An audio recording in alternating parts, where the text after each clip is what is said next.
selaku Kepala Puskesmas Jatiroto.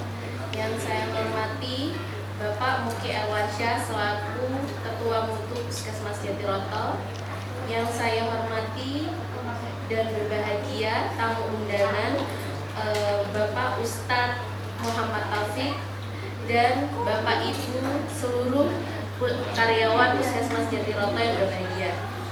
Baik, pada siang hari ini kita berkumpul di ruangan ini dalam acara tasyakuran menyambut bulan suci Ramadan 1444 Hijriah dalam keadaan bersukacita. Baik Bapak Ibu, pada siang hari ini kita akan membuka acara ini dengan bacaan basmalah bersama-sama. Bismillahirrahmanirrahim. Baik Pak Ibu, berikut adalah rangkaian acara pada siang hari ini. Yang pertama, sambutan oleh Kepala Puskesmas Jatiroto. Yang kedua, ceramah oleh Ustadz Muhammad Taufik. Yang ketiga, doa. Yang keempat, ramah tamah. Dan yang kelima, penutup. Baik, untuk mempersingkat waktu, kita akan memasuki acara yang pertama, yakni sambutan Kepala Puskesmas Jatiroto kepada Dr. Tati Kuniati. Dipersilakan.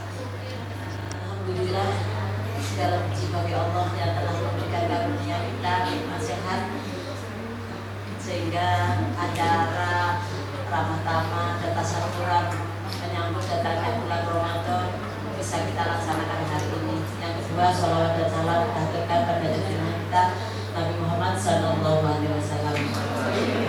Yang saya hormati Ustadz Muhammad Taufik, Atur Nuwun, Rawipun Ustadz.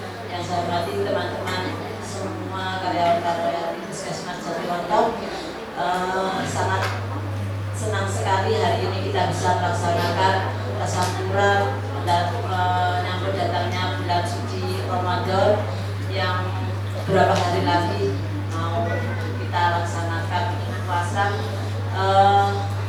Karena itu kita sini selain berkumpul untuk mendengarkan tausiah atau mungkin sebagai bekal kita, sebaiknya puasa itu enaknya gimana. Nah itu saya kepinginnya teman-teman bisa lebih khusyuk lagi dalam menjalankan ibadah puasa. Selain tugas kita yang mulia, tetap sebagai tenaga kesehatan, sebagai BNS, tetap kita harus menjalankan dengan lebih baik lagi.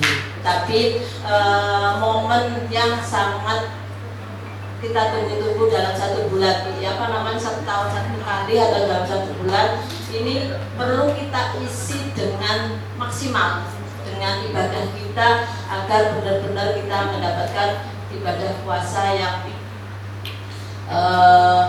diterima oleh Allah dan akan dampak kita menjadi lebih baik lagi. Karena itu kemarin saya walaupun lapinter Ustaz agak mendadak menundanya jenengan karena memang saya minta tolong suami sebenarnya agak lama, tapi saya tidak sempat mengatakan, jadi tadi malam baru sempat rawuh mendalami jenengan. Jadi matur nuwun juga rawuhipun karena walaupun mendadak beliaunya bisa hadir sehingga bisa mengisi awal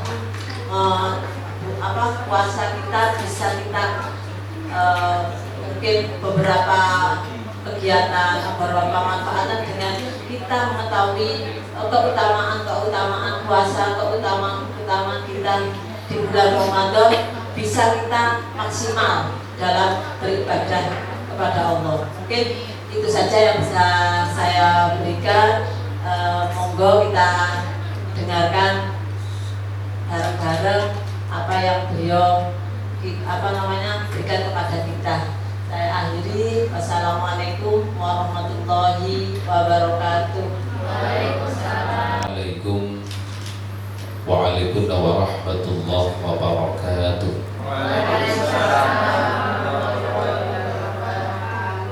Bismillahirrahmanirrahim.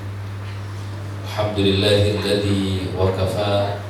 Assalatu wassalamu ala sayyidina al-Mustafa Sayyidina Muhammad wa ala alihi wa ashabihi ahli sunnati wal wafa, amma ba'd.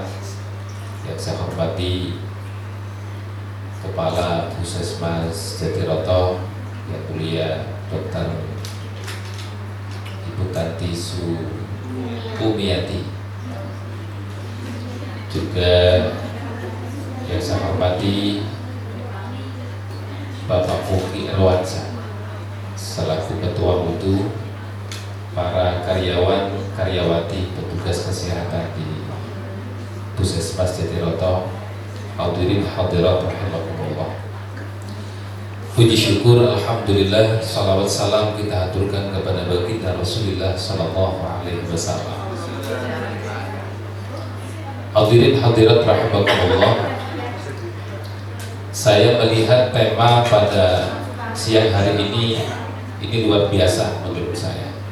Karena temanya ini tasyakuran, menyongsong datangnya ibadah suci bulan Ramadan. Tasyakuran ini adalah sebuah ekspresi kebahagiaan. Betul ya? Ini cara ekspresi bagaimana kita senang dan bahagia menyambut datangnya Ramadan ini yang memang sesuai dengan apa yang menjadi syariat baginda Rasulullah Sallallahu Alaihi Wasallam. Ada sebagian kelompok, ini mungkin kelompok anak muda ya, walaupun ini kadang-kadang dibuat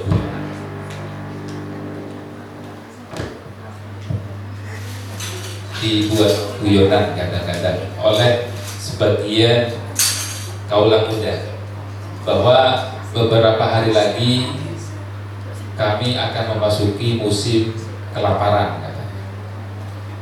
Jadi karena puasa itu identik dengan lapar, menahan makan dan minum, maka dia disebut dengan sebuah ekspresi bagaimana kayak susah begitu.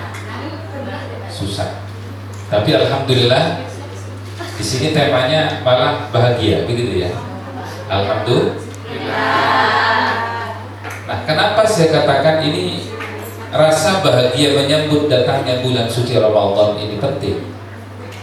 Rasulullah Sallallahu Alaihi Wasallam ketika sudah memasuki bulan Ramadan datang di awal, maka Rasulullah mengatakan begini: qad ja'akum syahrun karim futihat abwabul jannah wa sutirat abwabun niran wa ghulliqat asyayatin. Kata Rasul, telah datang kepada kalian bulan yang sangat mulia. Insyaallah ini tanggal 23 besok, hari Kamis kita sudah puasa. Nah, hari Kamis ini sudah masuk Ramadan. Maka kata Rasul, bulan ini adalah bulan yang sangat mulia dan sangat istimewa. Saking istimewanya, kalau sudah masuk Ramadan, pintu-pintu surga itu dibuka sama Allah. Sementara pintu-pintu neraka ditutup. Wa ghullat asyayatin, bahkan setan itu dibelenggu, dirantai. Nah, ini kadang banyak pertanyaan, Pak Ustadz, katanya setan kalau Ramadan itu dibelenggu, tapi kenapa kejahatan masih cukup marak begitu ya? Hadirin hadirat sekalian, arti daripada setan dibelenggu oleh Allah pada saat bulan Ramadan, maksudnya bukan belenggu secara zahir, bukan secara tampak, tetapi itu makna saja. Maknanya apa? Ketika kita berpuasa, ketika umat Islam berpuasa, maka mereka tidak makan minum pada saat-saat tertentu, yaitu menjelang subuh sampai maghrib. Nah, di situ ketika kita tidak makan dan tidak minum, maka posisi hawa nafsu kita itu lemah. Sementara hawa nafsu itu merupakan sarana yang dijadikan alat oleh setan untuk menggoda manusia. Sehingga apa artinya? Kalau kita sudah puasa, kita lapar, kita haus, maka di situ tud'ifu an-nafsah, melemahkan hawa nafsu kita. Maka dengan hawa nafsu kita lemah, otomatis setan juga agak sulit untuk menggoda kita. Contohnya begini saja. Taruhlah ada orang sangat rindu ke seseorang ya, orang lain. Ada laki-laki rindu kepada seorang perempuan. Sudah lama rindu luar biasa. tapi tidak dikasih makan sampai 2 hari 2 malam, ketemu kira-kira seperti apa? Yang diminta bukan ketemu dulu tapi makan dulu, karena hawa nafsunya lemah. Maka puasa di bulan Ramadan ini akan melemahkan hawa nafsu kita dan menguatkan akal kita. Maka di situ energi positifnya. Dalam kesempatan ini saya ingin menyampaikan seperti apa puasa kita yang benar. Ini sesuai dengan apa yang disampaikan oleh Ibu Tarti tadi. Hadirin hadirat sekalian, saya ingin mengutip penjelasan Al-Imam Al-Ghazali radhiyallahu anhu. Puasa yang baik itu, kalau kelas kita itu puasa nomor 2. Karena puasa itu ada 3. Pertama disebut dengan shaumul awam, puasanya umumnya orang. Seperti apa puasanya umumnya orang? Pokoknya menahan dari hal-hal yang membatalkan puasa. Puasa pokoknya tidak makan, tidak minum, tidak merokok, mencegah untuk bergaul sama keluarga, sama istri di siang hari. Sampai di situ saja. Ini puasanya orang umum. Tapi puasa yang kedua ini yang sangat idealis. Jadi ini kalau yang seperti apa puasa kita yang benar, kemudian apa yang menjadi target dan tujuan puasa itu bisa tercapai, yaitu takwa kepada Allah Subhanahu wa Ta'ala, yaitu shaumul jawarih. Di samping kita puasa di bulan Ramadan menahan tidak makan minum pada waktu tertentu, maka kita juga harus puasa jawarih, puasa anggota badan kita.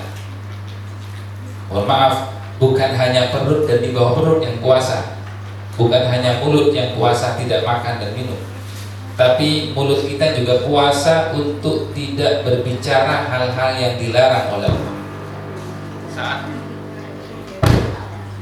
Saat puasa kita menghindari menggibah orang lain. Saat puasa kita menghindari menfitnah orang lain. Saat puasa kita menghindari menghina orang lain.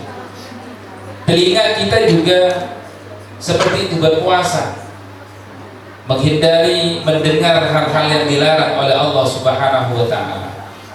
Kaki kita melangkah hanya untuk hal-hal ibadah. Tangan-tangan kita hanya bisa digerakkan untuk hal-hal yang positif.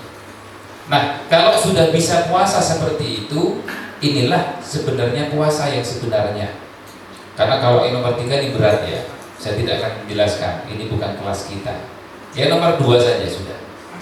Kita ini punya profesi petugas kesehatan, betul ya? Maka puasa kita apa? Dalam puasa ini kita diajarkan disiplin dan sabar oleh puasa. Sebelum ya maghrib, ghurubus syamsi, matahari terbenam, dengan cara apapun kita tidak boleh makan dan minum, betul? Nah, sama, ini mengajarkan kita disiplin. Maka artinya apa? Dengan puasa kita perlu meningkatkan kedisiplinan kita di dalam posisi kita masing-masing. Kalau kita menjadi petugas kesehatan, seperti apa aturan puskesmas, di situ harus diikuti. Karena puasa telah memberikan pelajaran besar kepada kita untuk disiplin dan sabar. Ya, walaupun maaf kalau ibu-ibu biasanya kan enak ya menjelang buka puasa memasak sendiri kan begitu. Sudah kelihatan minuman seperti ini, kalau kami sudah boleh sudah. Kalau sekarang masih boleh. Nah, kita dituntut sabar.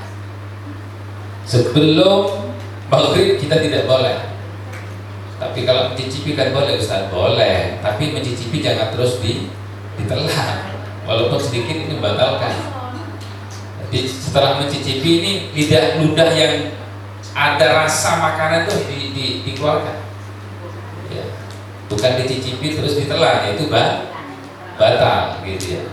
Jangan sedikit, ya. Tidak boleh seperti itu. Puasa juga mengajarkan kita untuk jujur. Makanya dikatakan puasa ini hanya antara kita dengan Allah. Yang tahu kita puasa itu hanya Allah. Karena apa? Kalau kita mau sedang puasa, kita pas betul-betul merasa haus ya, masuk ke jeding, ada pet di situ mengalir, minum. Lalu setelah itu bibir kita tisu dengan sekuatnya sehingga kelihatan kering. Begitu keluar kayak lemes gitu, orang tetap melihat kita berpuasa. Tapi Allah melihat kita sudah tidak jujur. Artinya apa? Puasa ini mengajarkan kita untuk jujur di dalam kehidupan sehari-hari. Maka posisi kita dalam situasi dan posisi apapun, kita menjadi petugas kesehatan. Di samping kita disiplin waktu, disiplin kerja, kita dituntut oleh puasa diajari untuk jujur. Jujur dalam segala hal. Jujur dalam tugas, jujur dalam berkomunikasi, jujur di dalam menyampaikan hal-hal yang lain. Karena ini merupakan pesan penting dalam puasa itu sendiri. Yang paling terakhir, saya ingin menyampaikan batalnya puasa itu bukan hanya satu. Maaf, banyak masyarakat kita yang melihat yang membatalkan puasa itu hanya zahiriyah saja. Apa itu? Batal secara tampak, makan, minum, perokok itu batal. Tapi mereka lupa ada hal-hal maknawiyah, ada hal-hal batiniyah yang ini bukan membatalkan puasa, tapi membatalkan pahala puasa. Nah ini ya, banyak orang mampu menahan batalnya puasa tapi tidak mampu menahan batalnya pahala puasa. Makanya kata Rasul, kam min shaimin, banyak orang yang berpuasa itu laisa min siyamihi ilal ju' wal atash. Banyak orang berpuasa itu sekedar menggugurkan kewajiban tapi tidak dapat pahala apa-apa. Seperti apa? Hal-hal yang dapat membatalkan pahala puasa. Pertama, al-kadhib, berkata bohong. Berbohong. Misalnya suatu saat ini, kalau boleh saya bicara dalam ruang lingkup di dunia kesehatan saja, dalam konteks tenaga kesehatan. Misalnya suatu saat ada tenaga kesehatan yang sakit, semoga sehat semua ya. Tapi sakitnya tidak jujur. Dia laporan sakit padahal dia punya tugas lain, punya kegiatan lain yang sebenarnya dia bukan sakit. Lalu menyampaikan ke pihak puskesmas dia sakit. Nah, itu namanya tidak jujur. Nah, tidak jujur seperti itu dapat membatalkan pahala puasa. Yang kedua, al-ghibah. Apa ghibah itu? Menggunjing orang lain, menceritakan aib orang lain. Walaupun itu benar ya, maaf ya. Kadang kita itu menceritakan orang lain itu benar. Itu sudah ghibah, haram hukumnya. Kalau sesuatu yang tidak benar itu fitnah. Contoh ya. Kecuali ini untuk sebuah pelajaran supaya kita tidak seperti mereka. Ada seorang pasien, contoh ya, seorang pasien, ada perawat yang kemudian saat merawat kok kepalanya botak misalnya, botak. Lalu setelah pasiennya keluar, dia ngobrol sama teman yang lain. Bapak itu lucu ya, apa? Orangnya cakep tapi kepalanya botak misalnya. Itu benar-benar botak, itu namanya ghibah, menggunjing. Kalau orang tidak botak dikatakan botak, itu namanya fitnah. Nah ini yang berat, menceritakan aib orang lain yang sebenarnya gitu. Makanya kalau ada aib orang lain kita tahan, kita tutupi, jangan diceritakan ke orang lain. Yang ketiga, apalagi yang dapat membatalkan puasa, melihat sesuatu yang diharamkan. Ini penting saya sampaikan kepada perawat ya. Apa itu aurat? Aurat, melihat perempuan melihat aurat laki-laki, laki-laki melihat aurat perempuan. Aurat laki-laki itu di mana? Kalau di depan orang perempuan itu seluruh badan, kecamar gitu ya. Nah, sekarang masalahnya bagaimana dengan posisi perawat, apalagi dokter? Maka dalam agama disebutkan perawat atau dokter itu diperbolehkan melihat posisi aurat yang dibutuhkan, bukan yang diharapkan. Maaf ya, ada dua ya. Ada yang diperlukan, ada yang diharapkan. Misalnya Pak Muki ini seorang dokter ya. Amin saja. Terus dia punya pasien kok cantik sekali gitu. Saat bulan puasa dia ada keluhan misalnya pusing, tapi yang diperiksa kok paha misalnya.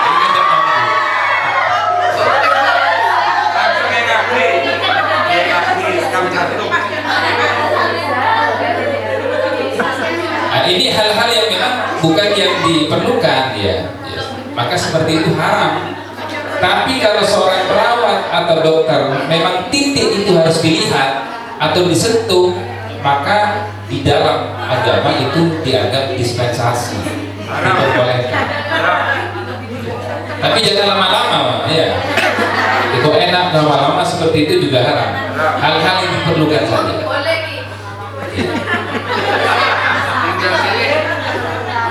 Allahumma shalli ala Muhammad.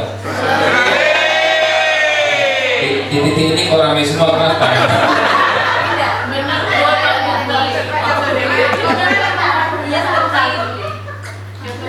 Yang paling terakhir, ingat, ini adalah al-yaminul kadhib, bersumpah ya, bersumpah secara bohong. Jadi kita ini kalau ingin puasa ideal tadi, jangan hanya puasa perut ya, atau di bawah perut, tapi juga puasa semua anggota badan. Nah, puasa yang seperti ini yang kata Al-Quran disebutkan, ya ayyuhalladzina amanu kutiba alaikumussyam kama kutiba alal ladzina min qablikum la'allakum tattaqun. Puasa yang benar-benar dilaksanakan dengan baik, baik secara perintah dari Allah, lalu kemudian menjaga hal-hal yang berdosa. Mulut kita berpuasa, mata kita berpuasa, telinga kita berpuasa semua, maka ini akan membentuk pribadi yang bertakwa kepada Allah Subhanahu wa Ta'ala. Sehingga puasa yang ideal itu dapat merubah kepribadian seseorang. Yang asalnya nggak disiplin, tapi setelah puasa dia menjadi disiplin. Ya, yang asalnya dia sering berbohong, tapi dengan puasa dia belajar untuk mencegah berbohong. Setelah puasa dia tidak berbohong, dan seterusnya. Sehingga kita berharap puasa ini akan memberikan pendidikan sangat berharga kepada kita untuk menjadi insan yang bertakwa kepada Allah Subhanahu wa Ta'ala. Dalam ruang lingkup yang tertentu, semoga puasa kita ini dalam konteks profesi kita di tenaga kesehatan tentu akan meningkatkan kedisiplinan kita, etos kerja kita yang baik, sabar, jujur, dan setia dengan pendidikan ibadah puasa kita. Semoga puasa kita diterima oleh Allah dan puasa kita diberikan kelancaran, diberikan kesehatan, dan tentu akan berbuah ketakwaan kepada Allah Subhanahu wa Ta'ala.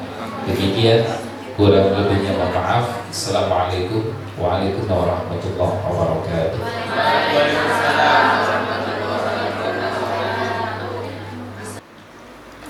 Terima kasih. Assalamualaikum warahmatullahi wabarakatuh. Waalaikumsalam warahmatullahi wabarakatuh.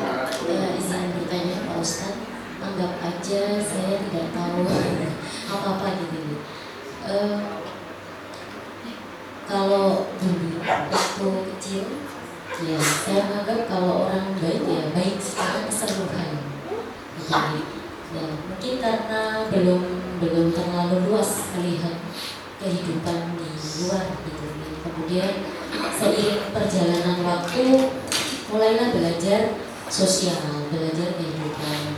Ternyata memang kehidupan itu luar biasa beraneka ragam. Yang saya tanyakan, mungkin di lingkungan kita atau bahkan kita sendiri. Kita mencoba untuk sepenuhnya melakukan kewajiban sholat, kemudian puasa, syukur, berbuat baik. Tapi ya kita sering saya sendiri ya masih sering tidak bisa mengkontrol berpikir buruk, berpikir negatif, atau bahkan berbuat sesuatu yang mungkin tidak baik juga. Nah, harapan setiap kami yang melakukan kebaikan atau ibadah kan inginnya juga bisa berbuat baik. Namun kenyataannya ya seperti tadi, masih ya berbuat baik ya tapi masih di sisi lain juga masih berbuat tidak baik. Sebenarnya apa yang menghalangi bagi setiap muslim yang sudah berusaha untuk melakukan kewajiban, tapi seperti ada yang menghalangi, kita tetap masih bisa berbuat yang tidak baik. Assalamualaikum warahmatullahi wabarakatuh. Makhluk manusia yang di situ ada istilah mahalul khata wa nisyan. Manusia itu identik dengan lupa dan salah, itu pasti. Makanya kalau ada manusia tidak pernah salah, tidak pernah lupa, itu bukan manusia, itu masuk kelompok malaikat. Ya. Kalau syaitan itu malah yang tidak pernah bisa berbuat baik ya.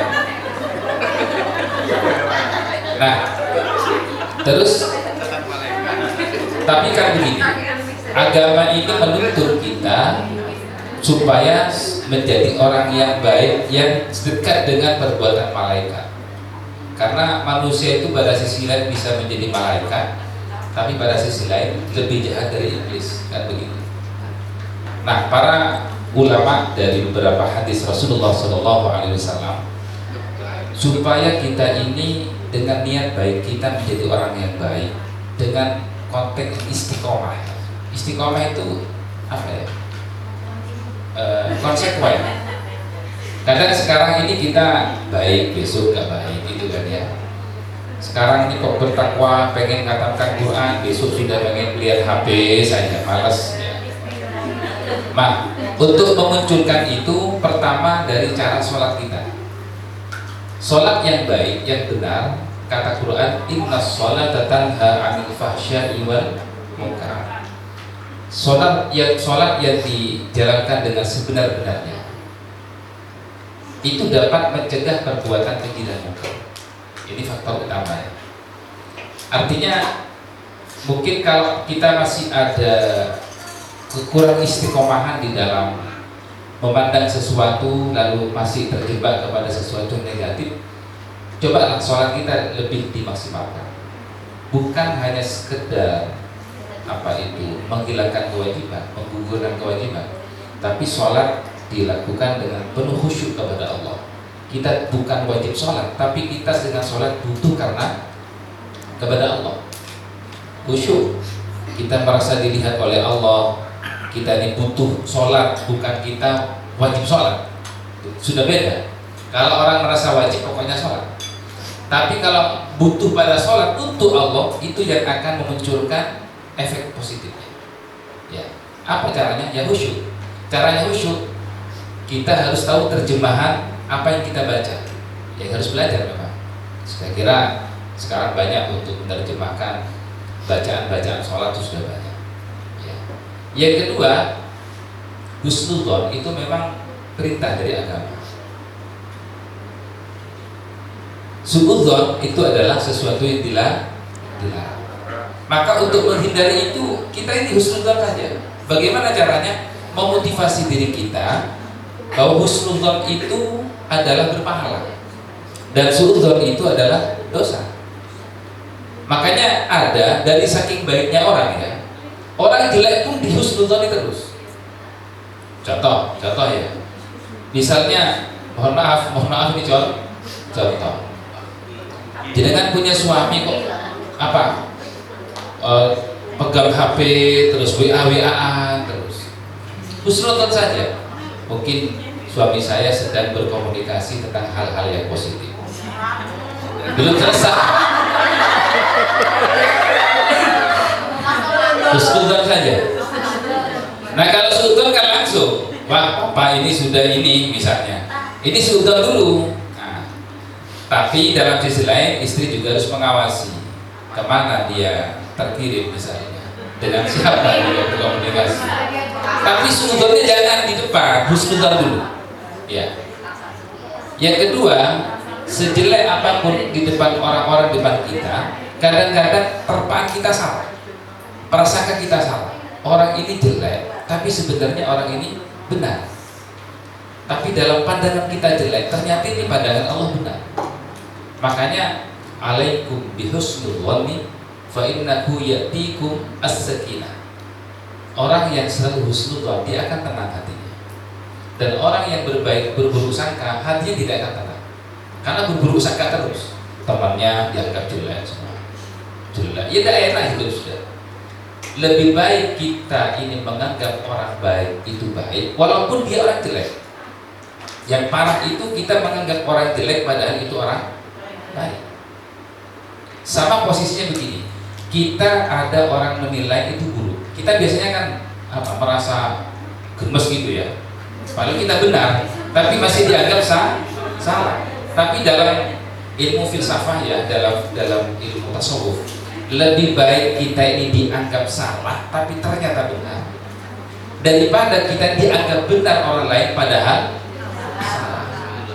Kenapa? Karena nanti Allah yang menghakimi pada akhirnya. Allah yang menghakimi. Orang ini benar misalnya dihukum salah, nanti Allah akan beritahu ini orang benar, tapi ini benar memang. Jadi intinya sholat laksanakan dengan sebaik-baiknya. Yang kedua selalu husnuzan. Insya Allah itu adalah bagian penting di dalam kita bisa istiqomah, konsisten di dalam menjadi orang yang bertakwa kepada Allah Subhanahu wa taala. Terima kasih. Baik, disampaikan terima kasih. Assalamualaikum warahmatullahi wabarakatuh. Waalaikumsalam. Mohon izin bertanya Ustaz.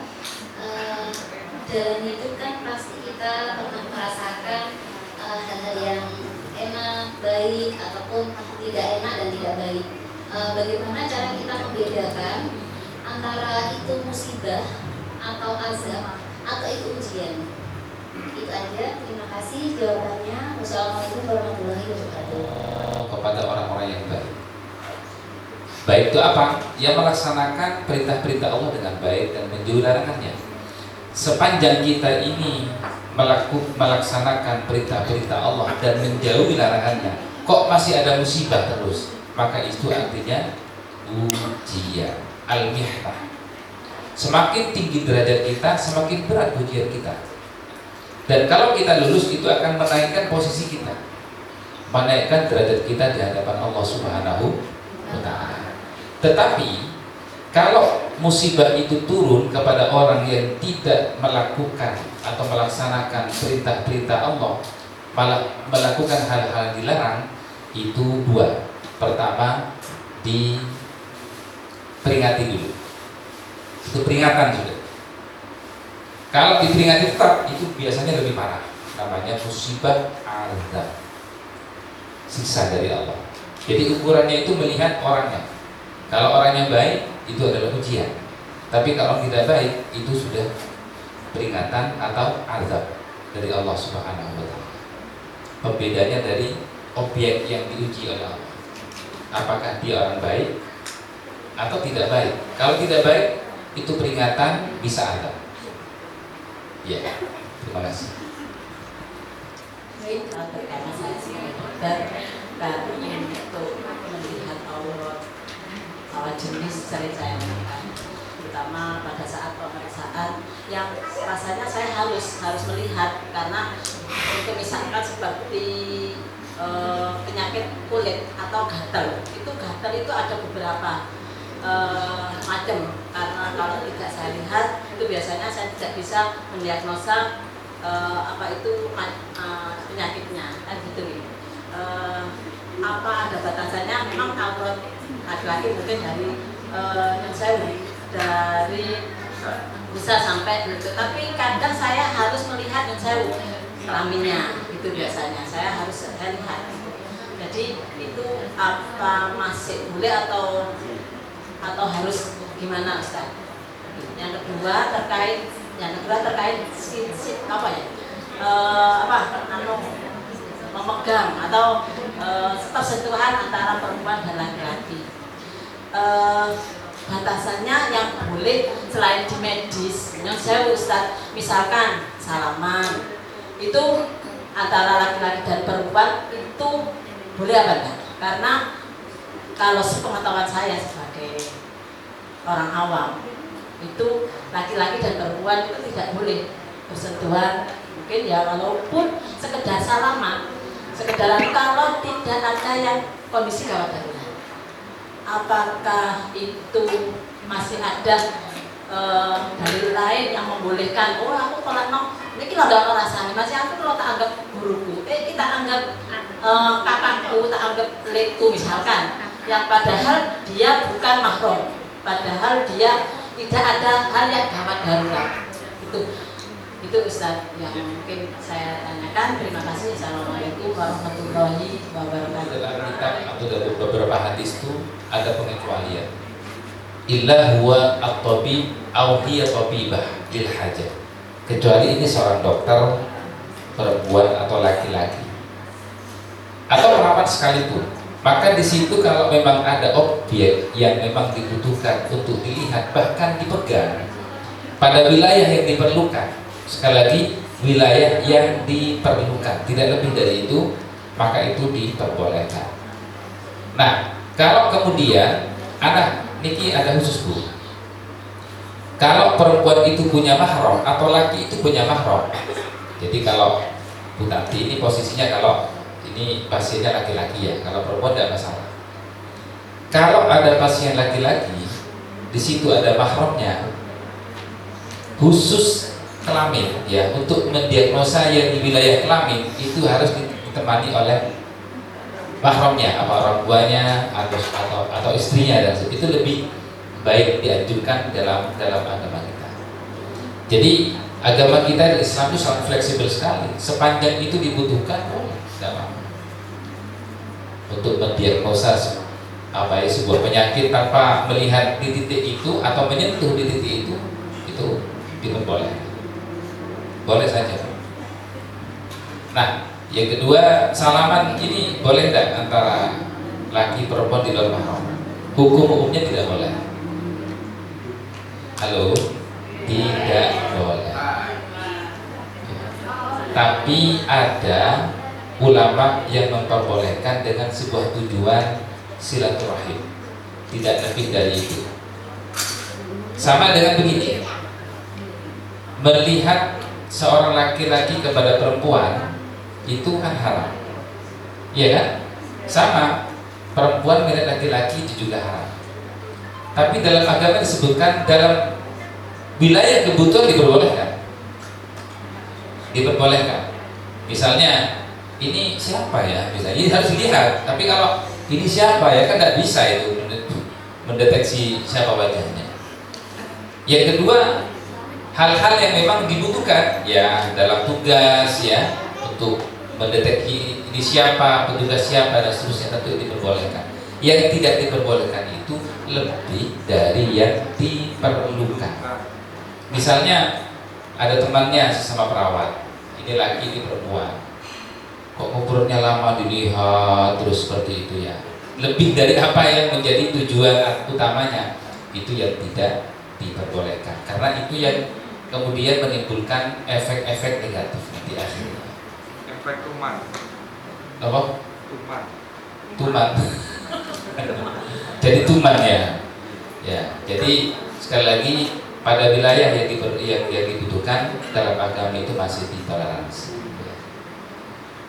Saya persilakan untuk laki-laki ada. Cek, tadi ada yang membatalkan pahala puasa. Suatu misal kita semua melanggar atau secara sejenak lah, kita melanggar tentang tadi yang membatalkan pahala puasa. Kan puasa itu 1 hari, sedangkan kita mungkin sejenak melihat, sejenak kita mendengarkan, sejenak kita bincang. Nah itu untuk mengembalikan dalam satu hari kita berpuasa, mungkin ada ada ibadah atau perilaku kita untuk istilahnya menghapus dari kehilangan pahala puasa. Yang kedua, tentang kita pembacaan Al-Quran, apakah sama aturan kita membaca Al-Quran dengan menggunakan mushaf Al-Quran dan kita menggunakan sarana yang ada bacaan Al-Quran? Mungkin persyaratannya sama. Terima kasih. Yang pertama, bagaimana kalau kita melakukan hal yang membatalkan pahala puasa di siang hari? Apakah bisa ditoleransi dengan cara-cara lain? Kok gimana ya? Kok gaduh, bohong, atau kok sudah keceplosan misalnya menggibah atau menghina orang lain? Maka bisa, kata para ulama, di saat itu pula kalau itu menyakiti orang, langsung minta maaf kepada yang bersangkutan dan kita beristighfar kepada Allah Subhanahu wa Ta'ala. Sehingga dengan cara itu insya Allah pembatalan pahala puasa itu insya Allah bisa tidak terjadi. Pokoknya langsung minta maaf. Misalnya menyakiti orang lain, setelah itu langsung, Pak, saya minta maaf, tadi saya hilaf, minta maaf. Astagfirullahaladzim, ingat Pak sama Allah. Tapi jangan diulangi lagi. Kalau diulang lagi harus istighfar lagi. Tapi kalau diulang-ulang terus itu namanya tobat tiap sambal. Sambal itu kan kalau pas pedes sekali kan, wah harus jerah sudah tobat. Tapi besoknya pengen lagi. Gitu ya. Jadi seperti itu. Gitu. Wonten malih Al-Quranul Karim, ya kita baca Quran itu ada dua media, langsung pada mushaf Al-Quran atau wasilah media HP yang sangat canggih. Di komputer juga bisa, apalagi di HP sekarang aplikasi Al-Quran luar biasa. Lebih utama mana? Tentu kalau bicara lebih utama, itu lebih utama mushaf Al-Quran aslinya. Kenapa? Karena memang efek hukumnya beda. Kita memegang mushaf Al-Quran dalam mazhab Syafi'iyah tidak boleh hadas. Kalau hadas haram menyentuh ya, bukan membacanya. Yang haram membaca itu kalau junub. Jadi kalau ada orang hafal Quran tanpa menyentuh ya tidak haram gitu ya. Tapi kalau junub, ibu-ibu sedang menstruasi, bukan mencret ya, menstruasi, maka disitu haram baca Quran. Nah, tapi kalau HP jenengan walaupun pas menstruasi itu udah haram. Kenapa? Karena dibuka mushaf. Di dalam kitab disebut dengan syu'a. Ini kan efek cahaya. Yang disebut mushaf itu adalah kertas yang di situ ada tulisan ayat Al-Qur'anul Karim. Tapi kalau HP ini bukan kertas ini beberapa benda di dalam, ada plastik, ada ini ya. Lalu tulisannya bukan tulisan biasa, tapi itu efek program aplikasi. Sehingga ulama menjelaskan kalau kita sedang haid, sedang hadas, membaca Quran pakai HP itu tidak haram. Ya. Begangnya ya, kalau bacanya tetap haram kalau menstruasi. Tapi kalau hanya tidak punya wudu itu masih boleh. Tapi kalau sudah mushaf Al-Quran yang asli, walaupun tidak punya wudu sekalipun, itu sudah tidak boleh memegang. Sehingga dari situ kita simpulkan membaca Al-Quran dengan mushaf yang asli itu keutamanya sangat jauh dengan hanya sekedar HP. Tetapi dalam situasi tertentu kita kadang-kadang baca Quran tidak menemukan mushaf, ya pakai HP tidak apa-apa juga. Begitu. Pahala juga bisa. Ya, seperti itu. Disampaikan terima kasih. Mungkin untuk sesi tanya jawab dicukupkan sekian. Untuk acara selanjutnya yakni doa langsung saja Ustaz. nggih, untuk memimpin, dipersilahkan. Bismillahirrahmanirrahim. Alhamdulillahirabbil alamin. Ya Rabbana lakal hamd. Salatu wassalamu ala sayyidina Rasulillah wa ala alihi wasallam. Alhamdulillahirabbil alamin. Allahumma shalli ala sayyidina Muhammadin al-fatih lima ughliqa al-khatim lima sabaqa nasiril haqqi bil haqq wal hadi ila siratikal mustaqim wa ala alihi haqqa qadrihi wa miqdarihi al-'azim. Salatan taftahu lana biha abwaabal ridha wa taysir wa tu'ana biha abwaabal syarri wa ta'sir wa takunu lana biha waliyyan wa nasira anta waliyuna wa maulana fil maula wa inna nasir. Ya Allah ya Rabbal alamin, ya Allah, berikanlah kekuatan kepada kami, berikanlah taufik hidayah kepada kami untuk bisa menyambut dan melaksanakan perintah-Mu, melaksanakan ibadah berpuasa dengan baik.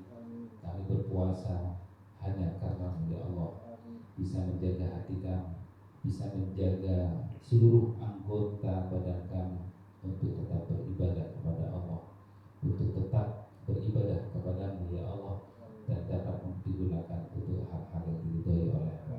Semoga ibadah bulan puasa ini akan menjadi penyebab wasilah kepada kita untuk menjadi pribadi yang bertakwa kepada Allah Subhanahu wa taala dan akan mengiring kita kepada surga ya Rabbal alamin. Rabbana atina fid dunya hasanah wa fil akhirati hasanah wa qina adzabannar. Wassallallahu ala sayyidina Muhammad wa ala alihi wasallam. Al-Fatihah.